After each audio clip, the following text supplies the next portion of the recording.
We on? We are. Guess what, guys? Trump has some emails going on from the building behind us, the old Pioneer Bank building. Pioneer Bank building, yeah. So if you can see behind us, it's now Pinnacle. Pinnacle so building. We're on Broad, and Ellis has been covering this for a long time. What's going on? So I'm being enlightened with the rest of you about what the connection to President Trump and these emails and officials and all of that have to do with where we are standing. Enlighten me. Yeah, like every political, each of the political parties, they have, they got to do technical stuff. They got to do phone calls. They got to have servers for their websites. They've got to have software, so when their volunteers are calling people, they don't call the same person twice. All these things. And AirNet here in Chattanooga, which goes by Smart Tech in the industry, has been doing that for many, many years for the Republicans. Typically, in the political establishment, you pick a side, right? So it'd be a little weird if you worked for the Republicans and then you went to go work for the Democrats. There would be some concern there that you're going to go share the Republican secrets with the Democrats or the Democrat secrets with the Republicans. So AirNet here in Chattanooga has typically worked with Republicans. Going back to, I believe, 2002. We wrote about, originally Newsweek wrote a story saying that senior members of President Donald Trump's staff, including his son-in-law, were using private email accounts here in Chattanooga, hosted by the Republican National Committee. Now, this goes back to George W. Bush. They ran the website for George W. Bush. GeorgeWBush.com did the emails for the Republican National Committee then. Again, they have a thing called Smart Communicator where they're actually able to set up a phone bank basically anywhere in the United States and have it run out of here. So you just pick up the phone as a volunteer and it calls the next person on whatever list that they've chosen. So we've all gotten the calls. It's a lot of technology going on. There's a lot of servers. Lots of money. Yes. Do we know how much money? Well, it was a couple $1 million. I think they got paid back in a decade ago. I'm sorry. Yeah, I don't remember all that. We don't know what Donald Trump. I don't know anything about that relationship. We only reported on what's previously happened. This is the first time. The last time we reported on AirNet was back in 2011, and at that time they were sort of expanding. This was in a recession, and they were one of the few tech companies in Chattanooga that was actually doing well, just because of all the political stuff that's going on. That sort of, there's never a recession in politics. There's always money there. But founded in 2002, at that time 22 employees. 2010 revenue was 5.3 million. So they were doing okay, and one of the few firms that didn't lay off anybody in 2010. Okay, so you covered this. You wrote this story. So how were they doing then compared to now? Grown even more? Obviously, well, we don't know. Trump using them for their campaign. If the stories are to be believed, which it makes sense because they have done work traditionally. They do very good work. That's why the Republican National Committee continues to work with them. So yes, it would stand to reason during the campaign, which a lot of people know this, not everybody does, but for Trump's campaign relied heavily on the Republican National Committee for a lot of its groundwork. So a lot of that was run through the RNC. So yeah, it would make sense that they would have some sort of communication system set up there through the RNC. Okay, who's the owner of this company or the owners of this company here? AirNet, correct? Jeff Averbeck, yeah, he founded it actually as a staffing firm back in 1994. They just sort of backed in. It wasn't originally founded as a political I want to do a tech political company, but he just kind of was good at that and met the right people and did a good job for them. And there's a certain trust. We were talking about this earlier. It's like if you did a lot of good work for me and you didn't let all my secrets slip out, that's like worth a lot in political circles, because as Hillary found out, there's a lot of things that you send in emails that you don't necessarily want the whole world to read. And so if you can trust somebody not to sort of leak your stuff out or not to allow it to leak out or be hacked, that's something that you go back to that versus taking a chance with somebody else. So you mentioned some of Trump's closest people, including, I think you said his son or son-in-law. Yeah, Jared, yeah. So they have private emails accounts coming out of here? Is that right? Yeah, these are going back to the Republican National Committee. So these are from their private. This is from the campaign. So when you run a campaign and then you get into the White House, and then you're still using that campaign email until you actually get into the White House and get your servers set up there. I'm sure they've got to figure out, you're not the president. Until you're the president, you're not going to be in charge of the IT infrastructure there. So I think I believe this happened with Obama as well. I'd have to go back and look at that. And I know that there was some question over George W. Bush with emails as well.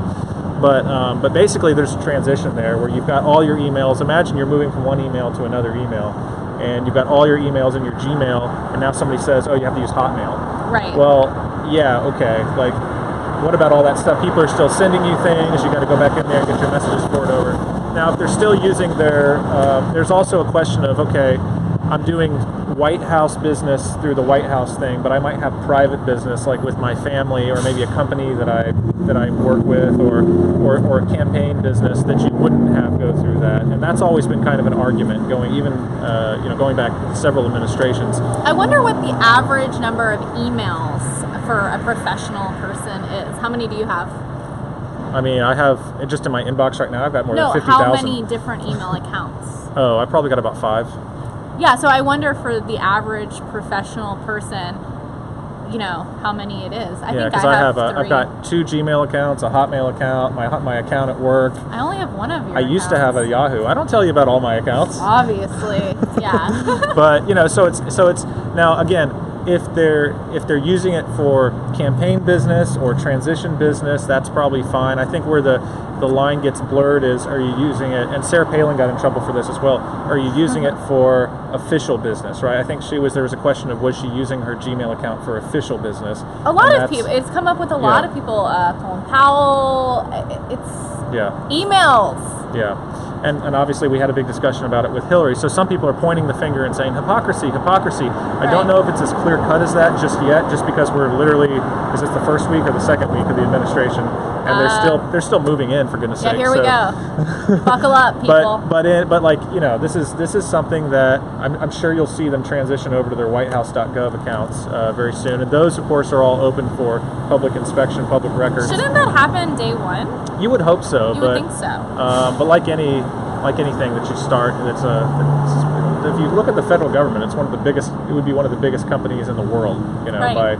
by GDP or by management. So I look at our company, and sometimes we have trouble, doing things that I think should be done very quickly. So I have a little sympathy if they take 2 weeks to get their emails all switched over. And again, there is that question of, what kind of business are we doing with this email? Is it a campaign email? Is it official? Right. Is it official White House correspondence? Is it telling your wife you're going to be late for dinner? And where does that one go? So can people just talk? Actually, it's just funny. Talk on the phone? Weird. I don't know. We've talked about this. I don't trust it. So, anyways, Newsweek has been following this too, and people are taking interest in showing. Hey, Jake. We're seeing Jake, people we know. I'm seeing somebody I know. Hey, did you know that some of Trump's official RNC emails are right over there? I sure did. There you go. See? Yeah. Wow, you must be watching us on Facebook Live. Are we live right now? Yeah, we're live. Yeah. Fantastic. Thanks for the heads up. Yeah. Well, great news. Great news. Good to see you. Thank you.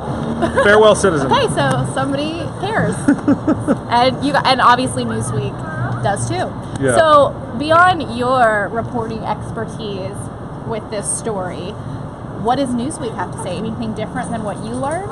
I think they were reporting on the news, just basically saying this is where it is. This is where it's all happening. It's sort of like a big surprise, I think, because it's like Chattanooga, really? Like, why would you be in Chattanooga? But this is where the company was founded. This is where it is. I think that just surprises people that it's not in Arlington or Washington D.C.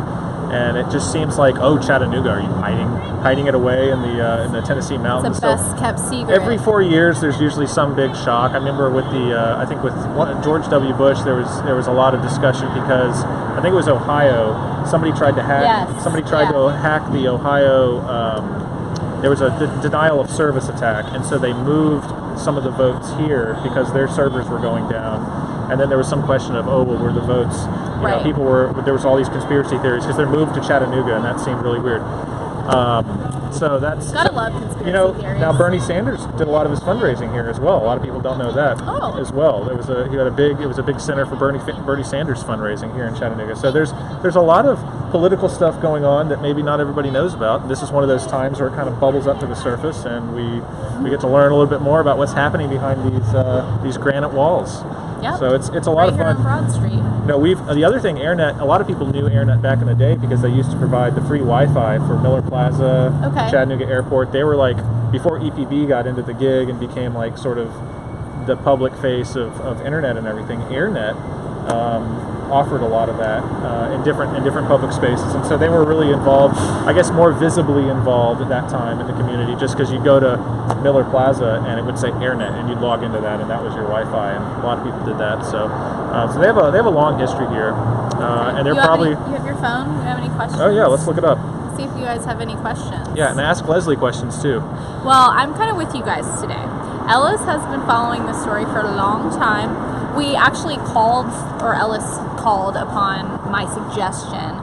The owner who you've interviewed in the past, I said, just ask him if he'll talk to us about this today. And the answer was no. I wanted to just go inside, but Ellis told me there'd be security, so. Yeah, it's. I like to go to the source, so It's kind a of business, a reporter thing. Again, it's a business that's you got to keep in mind. It's by discretion. So a word don't- reporters don't like. Yeah, you don't go. He probably wouldn't get hired again if he came out and told us all of the dirt. You know, I wasn't I don't- looking for all of the dirt. I was just looking for confirmation that this is going on. It is going on. Okay, but you gave it to me instead. There you go. All right. So. But maybe not in the conspiratorial way that we might imagine. It's a business like any other business, Yeah. and the Democrats actually for years have done a very good job. Where are their emails coming from? I don't know. They've done I think a private server somewhere. But no, I'm just joking. Okay, so Christy Hale Johnson, you say just let the email accounts go. Quit talking about email, lol. I know. Alice Frederick says, and we are comparing this to Hillary's illegal activity. I think you mean activity. I don't think so. comparing, No, I think they just both have the word email in them, and so I'm comparing and contrasting, I guess, to show you how they're different. And we did mention, you said Trump's, did you say son-in-law or son? I think it's son-in-law, Jared. So yeah. it's not illegal to have a private email coming from here when you're not in the office, like we mentioned. It's about it was a campaign. It's private about what email. kind of business are you doing? Yeah. It's the same thing. We deal with the same thing with the mayor here. You know, it's like, oh, give us all your emails. Oh, well, that's on my Gmail, and or that's on what's the thing with Snapchat WhatsApp. or WhatsApp or something. And using all these different things. That's just something where people have to decide. And a lot of that technology, technology, like you mentioned, and we don't know anything about President Trump's administration using any other forms of media to communicate. But Twitter. Besides tweeting, I mean, we definitely know that one. That's out there. But as far as private messaging and stuff like that, there hasn't been a lot of legal precedents set for discussing private business, because a lot of the open records laws media. were written back when you would get a secretary to write something on a typewriter, and then it would do it in triplicate. I miss those days. And then you would have physical documents that you would then go request, and they would give you the physical document to look at, or you could make a copy or whatever. So that's coming up in some cities. We talked about that in Knoxville too, where local government officials admitted to using these social media private messaging to talk to their staff, and people are trying to figure it out. How do you request that? There's not a because if it's business, I mean, in the case of a city like ours, if there's business being done that affects the people of Chattanooga who are paying the salary of every single person in city government, that's the people's business. So how do you ensure that the people's business is always available for the people to see what's going on and decide either, oh yes, I like doing that, I like the way you did that, or no, I didn't like the way you did that, it's not transparent so that's to the why taxpayers. That's why those laws are written, so we can have transparency. It'll be interesting to see as the whole digital world continues to evolve, that's why we're here, how those laws, I think that there will be some new laws about this private communication, social media means of, Which again, we're not saying that that's happening here. No, it's not happening This is simply yet. for informational purposes, and that brings me to my next. Okay. Are the emails suspected to be illegal in some way? No.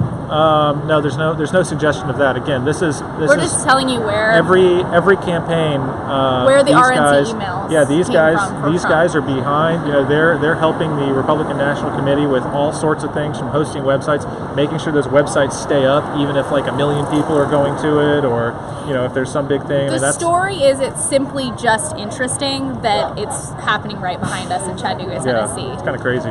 That's what the story is. You should check out the Inside Restaurant while we're I here. did. I was there yesterday. Is Hey, it good? Tiny. Well, when I used to be a reporter back when I was a baby here, I worked the morning show with Jed Mescon, and I would go to the Inside every single morning. So it is good. It's great. And Well, let's go. Let's they're grab lunch there. Okay. All right. I think I owe them some money.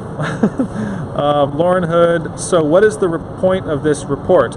There is no point. No, Slow there news is day. no. There is a point. So the story, the focus, when you're a reporter, is we're in Chattanooga, Tennessee, and it's interesting to a lot of people, including Newsweek, that the RNC was using this company, AirNet, located in the Pioneer Building, Pinnacle Building behind us. That's what's interesting, is these Trump campaign emails and robocalls and stuff were being sourced from Chattanooga, Tennessee. That is a story, and Yeah. for some of you, it is interesting. Yeah, it is interesting. And actually, whether you're a Republican or a Democrat, and especially if you're a Republican, I would think you would be, if you're a Republican, you would be proud to have, like, basically the brains behind the Republican tech operation, whether it's servers or emails or doing volunteer phone banks.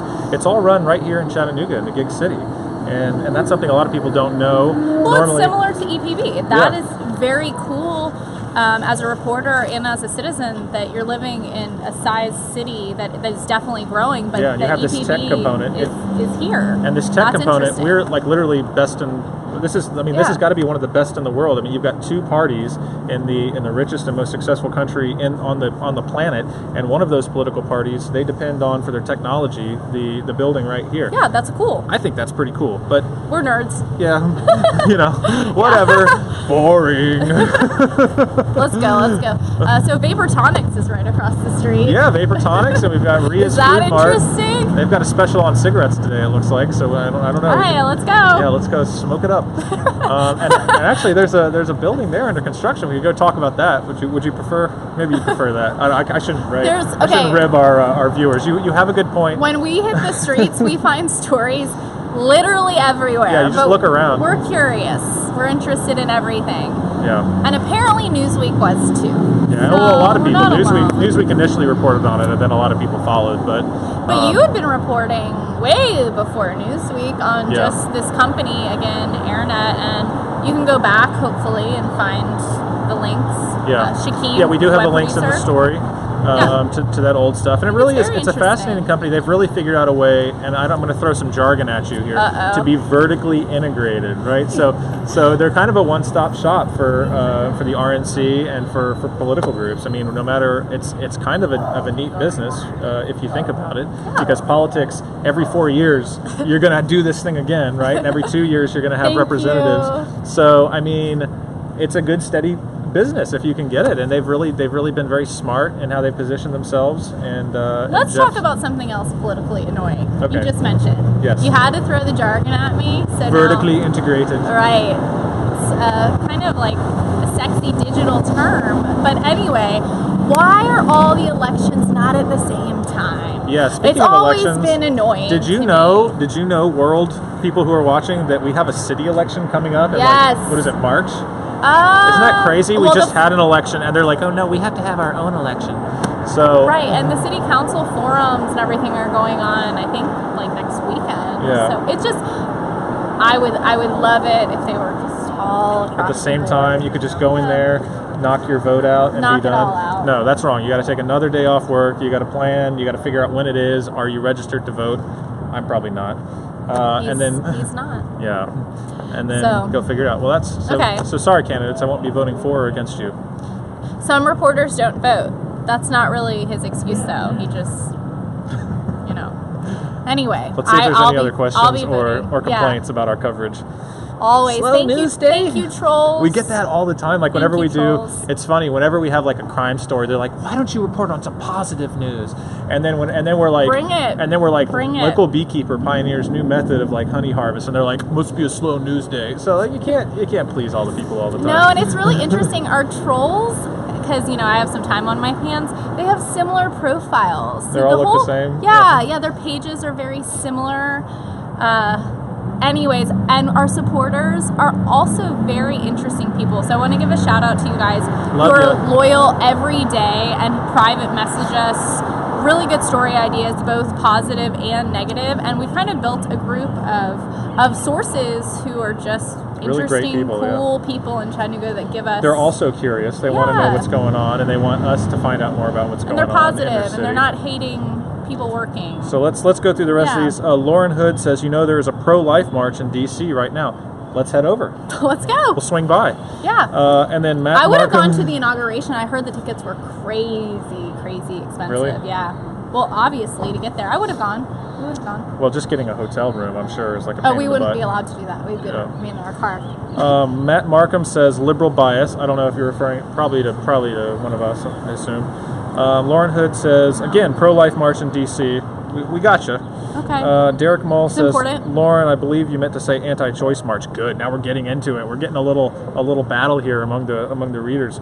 Lauren Hood responds, "Call it what you will. It is more of a story than this." And I'm going to leave it at that. Well, okay, Lauren. I do think that is a big story. Yeah. It's not happening here, or we would be covering it. So The what Chattanooga Times Free Press will have a story from the Associated Press. Right. In fact, I think we've got one right now. And I actually looked Yeah. at a live video from that earlier. That looks. You did? It does look interesting. There's a lot of people there. Well, it's definitely an important issue. It always yeah. will be. So So we'll have coverage of that. Right. But that's just a little bit of a long walk for us to get there. So And again, with what we're doing, this digital side of things, we do try to focus on what's happening in Chattanooga to keep things local. and it's called the Chattanooga Times Free Press.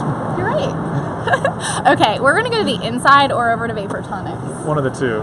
Or both. Thank you so much. If you have any additional questions, you can leave them here as a comment, and we'll try to answer them. Again, you can find Steve's story. Go to timesfreepress.com, or you can just search for it on Google.